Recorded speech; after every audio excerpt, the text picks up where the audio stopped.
It was a tough time for me because I enjoyed the Griffith show so much. Don Knotts America made laughed at John Knotts, but his tears flooded his own existence, and he grew growing up with a violent, drunken father who put knives to his throat during this ordeal. Stayed with him forever, even after he won 5 Emmys. He battled panic assaults so intense that he could hardly function in his last years. He had to deal with going blind from yet another tragic twist: macular degeneration followed by lung death. This is the tale of a man with cancer who made millions of people happy and is rarely found. Don Knotts, himself, was born in West Virginia's Morgantown in 14 years after his next oldest, in 1924, brother that his parents had not anticipated. His mother was 40 when she had another child. His father is having trouble providing for the family, and their farm had recently been lost. Money, comfort, and other necessities were lacking. Don slept on a cot in a room for a new infant, while his older brothers were in the kitchen in the same room as strangers who paid in order to sustain the family. There was no personal space or privacy, just stress caused by noise and the chilly reminder that he was little, and they were barely making ends meet. Moreover, he wore shabby clothes that never fit, and children teased him at things at home were worse than at school. William, his father, was almost blind, and most days, he is mentally unwell and an alcoholic. Lie on the couch in an unusual manner, and Don had to get past him in order to get to the door. Occasionally, his dad would. Don was threatening him with a knife. Every day, every minute, he was afraid.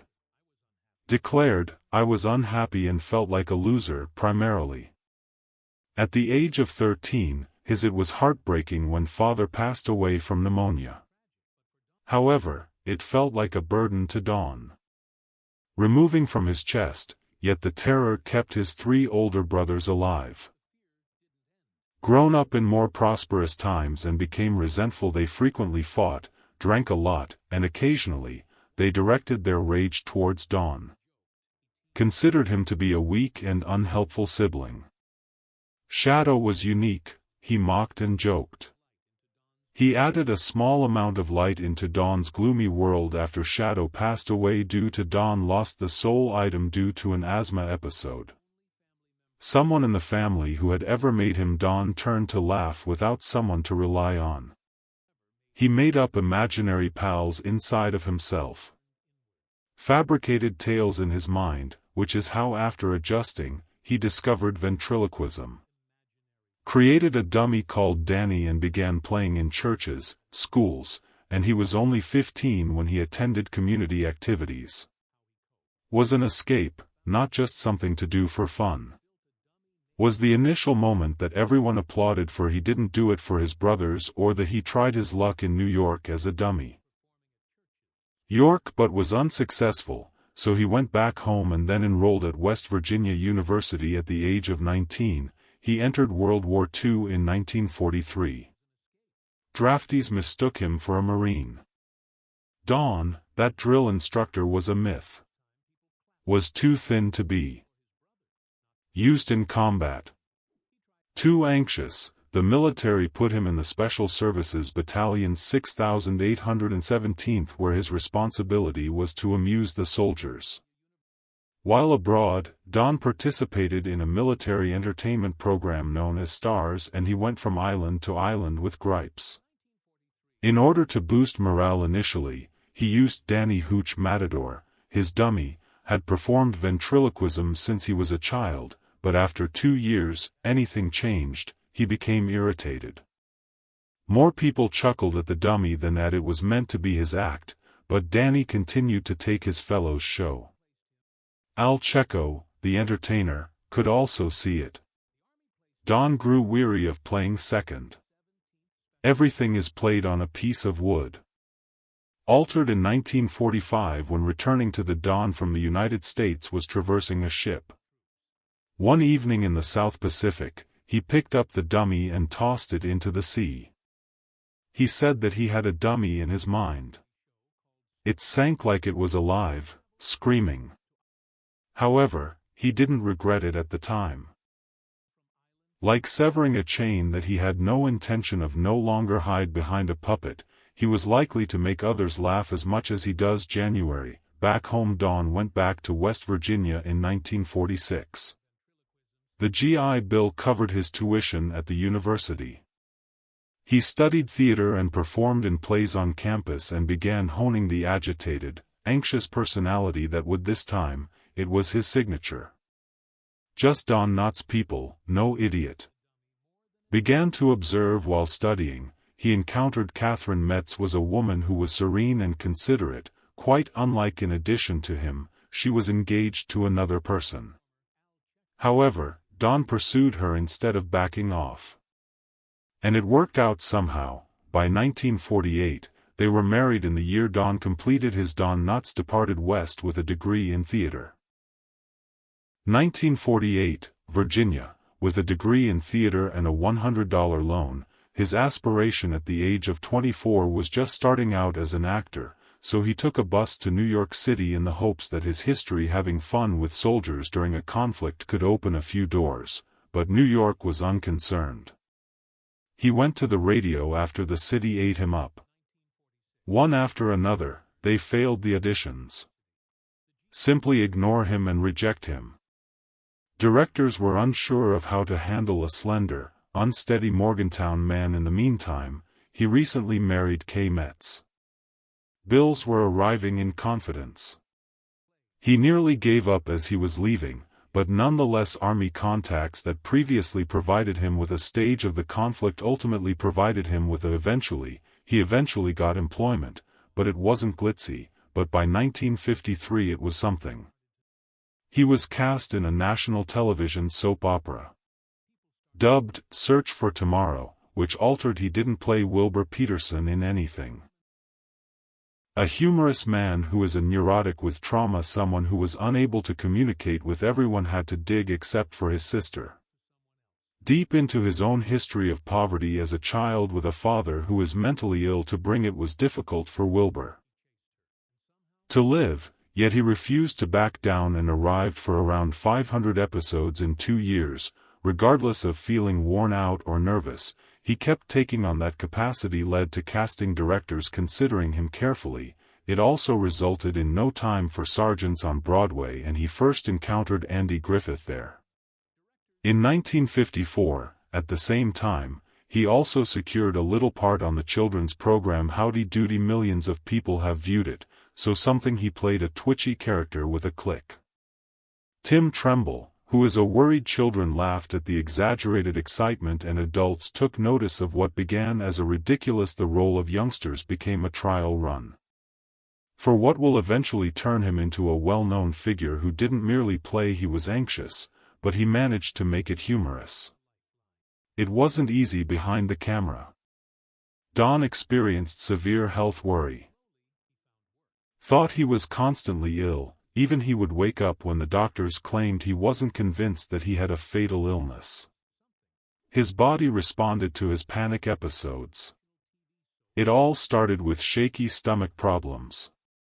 From intense terror as a child, and now that fear was returning, mingling with the tension of doctors gave him showbiz to help him relax. Medications that mostly barbiturate and early tranquilizers, the 1950s were the standard, but soon he required them only to finish a scene he was doing for Search for Howdy Doody and Tomorrow simultaneously. Audiences at the time chuckled, but he was crying inside. He forgot certain days. On some days, he didn't appear to. Directors took note of him, but they always pulled to go around it. When the cameras started rolling, but off-screen, the medicines made him less sharp. It made it more difficult to control his feelings. Knotts was simply another actor in trouble. Before things changed in 1956, he joined the show hosted by Steve Allen, and that's where his peculiar little persona is. A fidgety, anxious man caught fire, but this Don once wasn't a haphazard invention. Observed a man in West Virginia at a banquet who was so trembling that he spilt. He had water all over him, and that picture stuck. Years later, it returned to him in his thoughts. He woke up from a dream and scribbled down the routine and made it into a hilarious masterpiece. America instantly recognized his face between 1956 and Don continued to appear on the show in 1959. 1959 saw The Tonight Show relocate to Don from Hollywood moved to the character. Accompanied him, but this wasn't the first time significant occasion with a future legend returning in Don was chosen for a Broadway production in 1955. Known as No Time for Sergeants, which is where he had a meeting with Andy Griffith, minor role, merely a supporting character, although they clicked and had genuine chemistry. Even though their stage time was limited.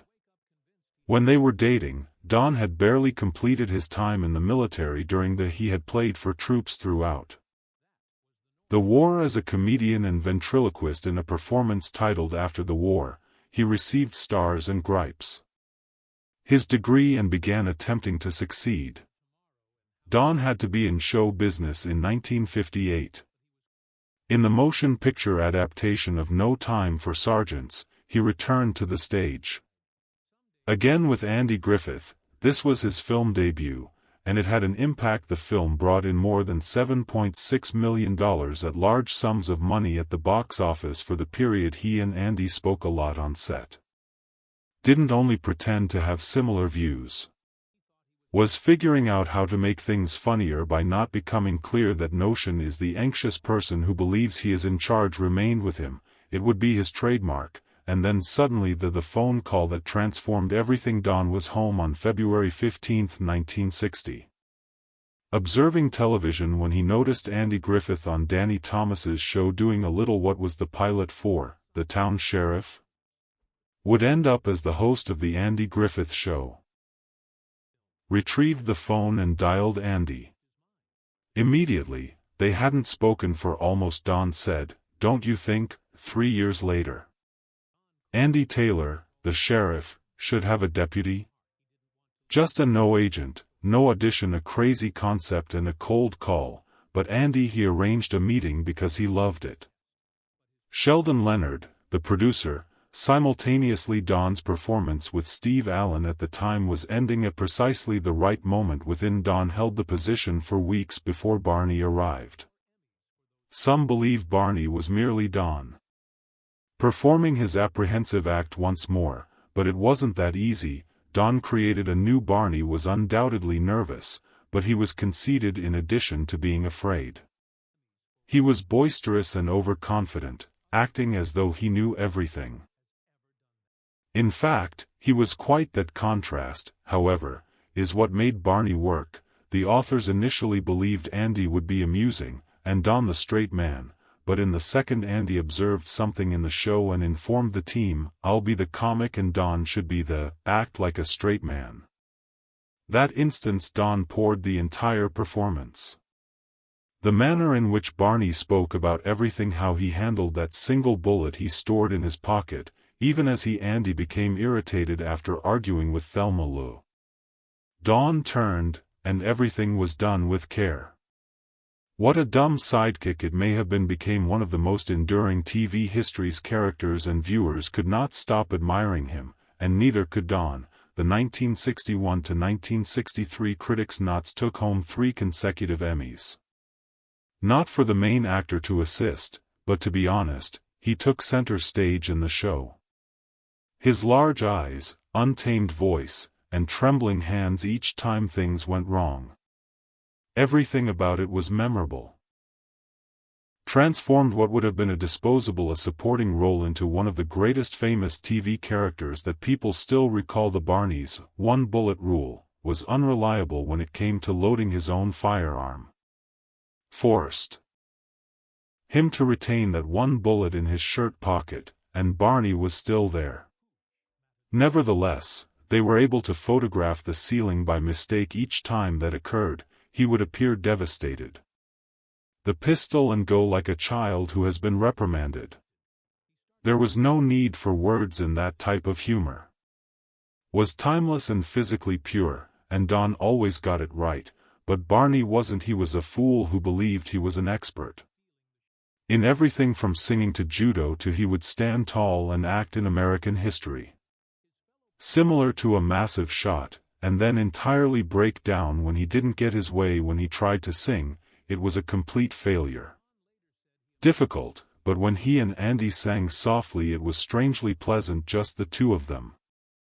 Don experienced all of those highs and lows, such as then, in 1965, Don, the bombshell, arrived. Left at the top, he believed after 5 seasons, the show would conclude. Since Andy had informed him of this, so Don accepted a Universal film deal. Agreed to 5 films, but all of a sudden Andy decided that the show would go anyway. Don was unable to return because he was already shut in, which devastated him. Wanted to stay, but he was at a loss. Choice Barney's departure was included and he moved to Raleigh for a promotion in the show.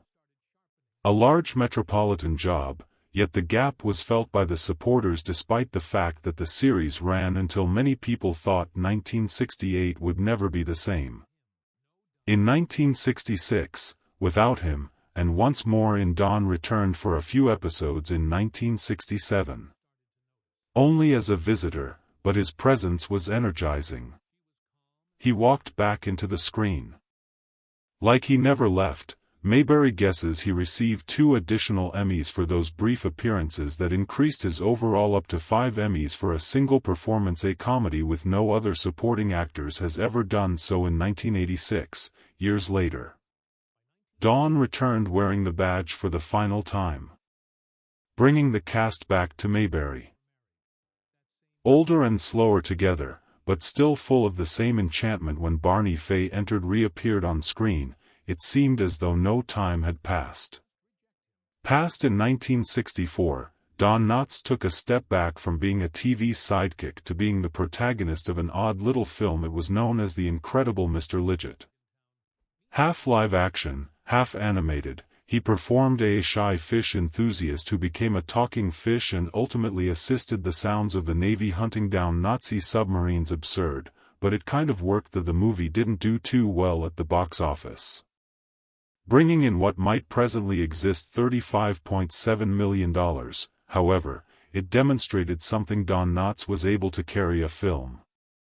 Don made a decision on his own that same year.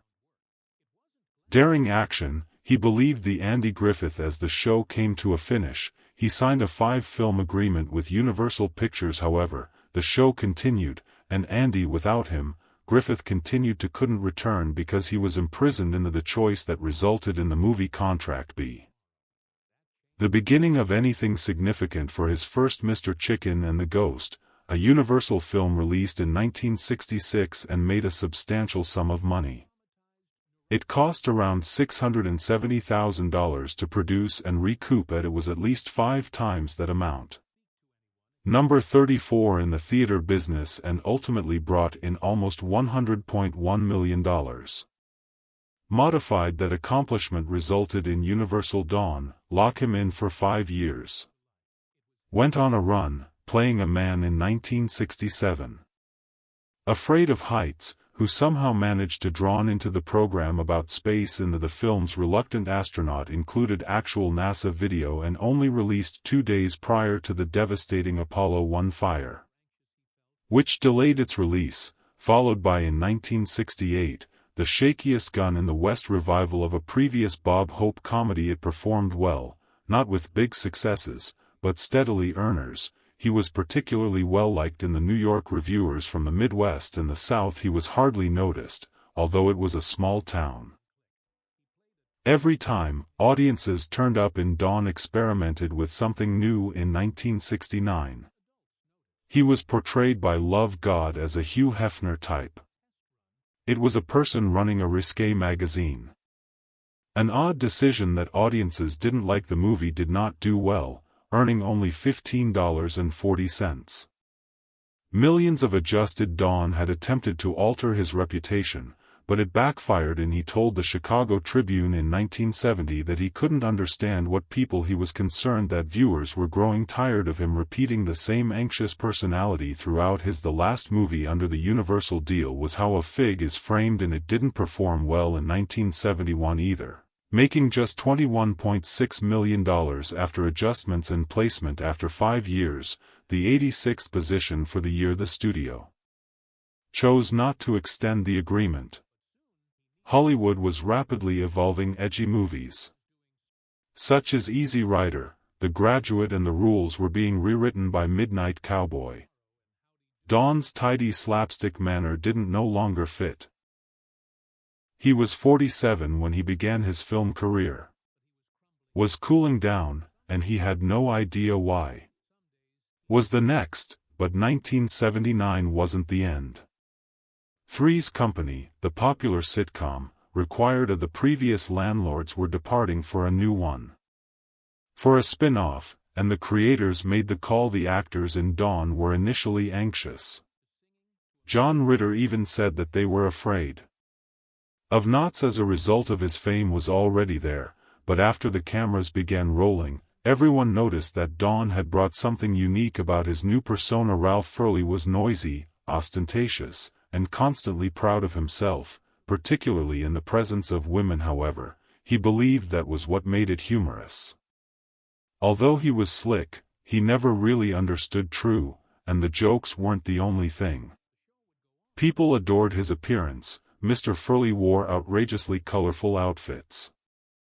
The flamboyant askets and enormous collars were pure madness in the 1970s, yet their clothes went together. Don's enthusiasm for the part, he utilized his body to make amusing faces like a cartoon and made viewers chuckle just by entering a space. When Suzanne Summers, the authors, quit the show in 1981, began making more jokes with Don's character became considerably more crucial, and he remained on the program until its conclusion in 1984. However, Don did not vanish, and he appeared on another sitcom in 1987. For the remainder, pretending to be a school principal. A year later, at the end of the season, he joined Matlock and Andy Griffith are back at work.